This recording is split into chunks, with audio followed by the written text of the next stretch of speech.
Mayor আমাদের সিলেট ৪ আসনের BNP এবং জমিয়তে উলামা ইসলাম ঘোষিত ধানের শীষের প্রার্থী শ্রদ্ধাভাজন আরিফুল হক চৌধুরী ভাই সহ মঞ্চে উপস্থিত নেতৃবৃন্দ, আমার সামনে উপস্থিত অত্র এলাকার মুরব্বিয়ান, যুবক, ছাত্র এবং বিএনপির সমর্থকবৃন্দ, আমি জানাই গোয়েন্দাঘাট উপজেলা ছাত্র দলের পক্ষ থেকে সালাম, আসসালামু আলাইকুম।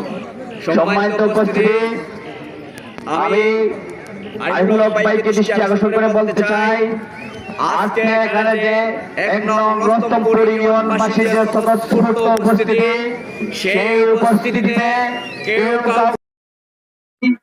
কাউকে টাকা দেয় নাই, কেউ বাড়িতে বাড়িতে গিয়ে বুঝিয়ে আনে নাই, আনেছে এই দলের জন্য। আপনারা কি আগামী 12ই ফেব্রুয়ারি ধানের শীষে ভোট দিতে প্রস্তুত আছেন?